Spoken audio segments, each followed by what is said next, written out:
ఈ మధ్య నెల్లూరు మంగళం సీను గత 2 వారాలుగా 2 సార్లు వచ్చి ప్రెస్ కాన్ఫరెన్స్ పెట్టి మాట్లాడడం జరిగింది. ప్రెస్ మీట్ పెట్టే ముందు రోజు రేపు ఉదయం సంచలన మీడియా సమావేశం, మాజీ మంత్రి సంచలన మీడియా సమావేశం, మంగళసీను సంచలన మీడియా సమావేశం అని చెప్పి అన్నింటిలో కూడా ఓదరగొట్టడం జరిగింది.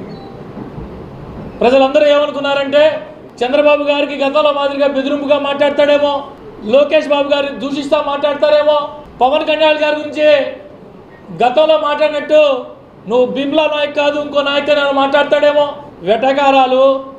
గతంలో మాట్లాడినట్టు మాట్లాడతాడేమో వెటకారంగా బెదిరింపు ధోరణిలో అని చెప్పి అనుకున్నారు. పాపం ఏమీ లేవు. మంగళసీను గారి ప్రెస్ మీట్లో, మంగళం సీను గారి ప్రెస్ కాన్ఫరెన్స్లో ఇవి ఏమీనూ లేవు. నేను మీ అందరికీ తెలుసు, అనేక సంవత్సరాల పాటు కలిసి రాజకీయం చేసాం, ప్రయాణం చేశాం. ఈరోజు సందర్భం వచ్చింది, ఎందుకులే అని కానుకున్నా కొన్ని చెప్పక తప్పటి పరిస్థితుల్లో ఈరోజు కొన్ని మీ ద్వారా నెల్లూరు ప్రజలకు తెలియపరుచుకుంటున్నా. వేమిరెడ్డి ప్రభాకర్ రెడ్డి గారు నాకు సమాధానం చెప్పాలా, వేమిరెడ్డి ప్రభాకర్ రెడ్డి గారు నాకు ఈ ప్రశ్నలకు సమాధానం చెప్పాలా అని 2 ప్రెస్ మీట్లలో మంగళం సీను మాట్లాడడం జరిగింది. మంగళం సీను మంత్రిగా ఉన్నప్పుడు కరోనా వచ్చిన సమయంలో ప్రాణాల కొద్ది తమ ప్రాణాలు సైతం లెక్క చేయకుండా వచ్చినటువంటి పేషెంట్లకి వైద్యం చేసిన హాస్పిటల్ దగ్గర బెదిరించి భయపెట్టి మాట వినని హాస్పిటల్స్కి మున్సిపల్ హెల్త్ అధికారులు కావచ్చు, జిల్లా వైద్యాధికారి కావచ్చు, డిఎంహెచ్ఓని పంపించి బెదిరించి మీ హాస్పిటల్ సీజ్ చేసేస్తామని చెప్పి లక్షలాది రూపాయలు దోచుకున్న ఈ మంగళం సీనుకి పేదలకి సొంత డబ్బులతో విపిఆర్ ఉచిత వైద్యం పేరుతో ఉచితంగా వైద్యం అందిస్తున్నటువంటి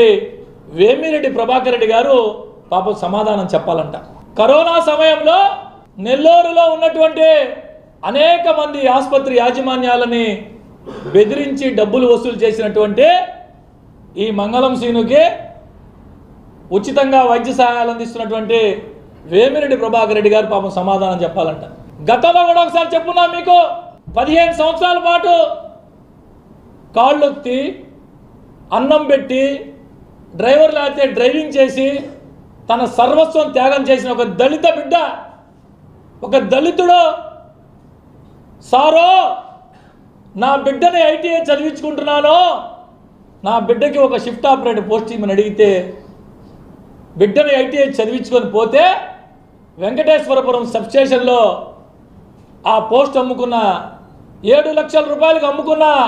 ఈ మంగళం సీనుకి అనేక మంది దళిత బిడ్డల్ని ఉచితంగా ఒక స్కూల్ పెట్టి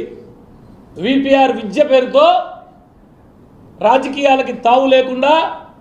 పేదరికమే ప్రామాణికంగా అన్ని విద్యతో పాటు భోజన వసతి, రవాణా సౌకర్యం సకలం చుట్టుపక్కల ప్రాంతాల్లో ఉన్నటువంటి దళిత బిడ్డలకి ఉచితంగా తన సొంత నిధులతో విపిఆర్ వైద్య పేరుతో సేవ చేస్తున్నటువంటి వేమిరెడ్డి ప్రభాకర్ రెడ్డి గారు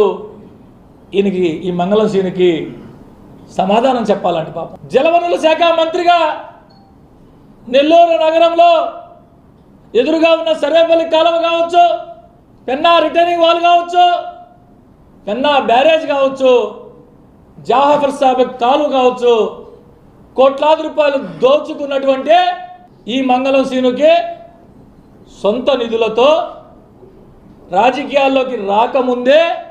అనేక గ్రామాల్లో మంచినీటి సౌకర్యం, అనేక గ్రామాల్లో వాటర్ ప్లాంట్లు పెట్టి సొంత నిధులతో సేవ చేస్తున్నటువంటి వేమిరెడ్డి ప్రభాకర్ రెడ్డి గారు సమాధానం చెప్పాలండి ఈ మంగళం సీనుకి. యాదవ కులంలో, మా యాదవ కులంలో చెడబుట్టి మేమేదైతే ప్రాణంగా ప్రేమిస్తామో, మా కులానికి బర్రె గొర్రె మా జీవనాధారమైనటువంటి యాదవులంటే గుర్తుకొచ్చే బర్రెల సంతకాడ,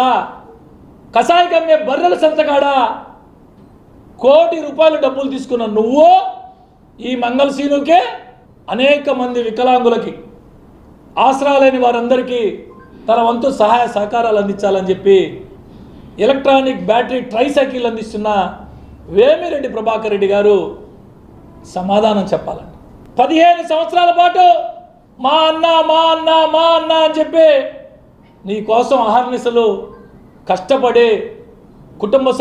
సభ్యులను సైతం లెక్క చేయకుండా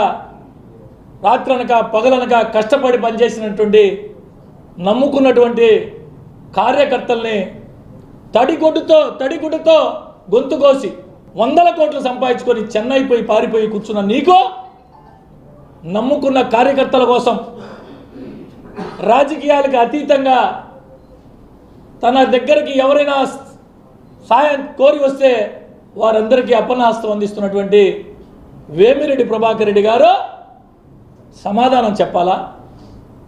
15 సంవత్సరాల పాటు నీ కోసం పనిచేసిన కార్యకర్త బతుకున్నాడా, చనిపోయాడా, కష్టాల్లో ఉన్నాడా, ఇబ్బందుల్లో ఉన్నాడా, ఇవన్నీ ఏం పట్టించుకోకుండా అధికారంలో ఉన్నప్పుడు అధికారాన్ని అడ్డం పెట్టుకొని 100 కోట్లు సంపాదించి మద్రాసుకు అధికారం పోగానే పోయి మద్రాసులో దాక్కున్న నువ్వు నీ డబ్బు సంపాదించిన డబ్బంతా దుబాయ్లోనో మరో దగ్గర వ్యాపారంలో పెట్టుకుంటున్న నువ్వు కార్యకర్తల్ని నట్టేట ముంచేసిన నువ్వు ఈ మంగళం సీనుకి 10 మందికి సహాయం చేసే వేమిరెడ్డి ప్రభాకర్ రెడ్డి గారు సమాధానం చెప్పాలా? కనీసం ఇన్ని రోజు ప్రెస్ కాన్ఫరెన్స్ పెడుతున్నావు, నెల్లూరులో ఉన్నావు, నీ పత్రిక అని చెప్పుకునేటటువంటి సాక్షి పత్రిక విలేకరి కావలి సబ్ జైల్లో ఉంటే కనీసం పోయి పరామర్శించావా? పార్టీ మాజీ మంత్రి, పార్టీ వల్ల నువ్వు ఎమ్మెల్యే అయ్యావు, పార్టీ వల్ల మంత్రి అయ్యావు, పార్టీ వల్ల 100 కోట్లు సంపాదించుకున్నావు, పార్టీని గాలికి వదిలేసి పార్టీని సర్వనాశనం చేసి జిల్లాలో తుడిచిపెట్టుకోబోయేటట్టు చేసి కనీసం అధికారం పోయిన తర్వాత ఒక సగటు విలేకరి సోదరుడు సాక్షిలో పనిచేస్తున్నటువంటి ఒక విలేకరి కావలి సబ్ జైల్లో ఉంటే కనీసం పోయి పరామర్శించే నీకో తన కోసం పనిచేసిన చిన్న కార్యకర్తకి ఇబ్బంది వచ్చినా తనకి ఇబ్బంది వచ్చేది అట్టు ఫీల్ అయ్యే వేమిరెడ్డి ప్రభాకర్ రెడ్డి గారు సమాధానం చెప్పాలా? ఇక్కడి నుంచి తరివేస్తే నరసరాపేటకు పోయావు. పాపం పల్నాడు ప్రాంతంలో అనేక మంది యాదవ సోదరులు మా జాతికి చెందిన వ్యక్తి వచ్చాడు, మా కులానికి చెందిన వ్యక్తి వచ్చాడని అక్కడున్న ఫ్యాక్షన్, పల్నాడులో ఫ్యాక్షన్ ఎలా ఉంటుందో నేను చెప్పాల్సిన అవసరం లే. నెట్టినేసుకొని పనిచేస్తే ఎన్నికలు అయిపోయినాయి, ఓటమి చెందిన తర్వాత వారు ఇబ్బందుల్లో ఉంటే కనీసం ఫోన్ కూడా ఎత్తకుండా వారి మానాన వాళ్ళని వదిలేసి నేరుగా పోయి చెన్నైలో కూర్చొని నీ కోసం పనిచేసిన వారి కుటుంబాలను ఈదులను పారేసి చెన్నైలో పోయి కూర్చొని విలాసవంతమైన జీవితం గడుపుతున్న నీకు వేమిరెడ్డి ప్రభాకర్ రెడ్డి గారు ఈ మంగళం సీనుకి సమాధానం చెప్పాలా? మీ ద్వారా అడుగుతున్నా.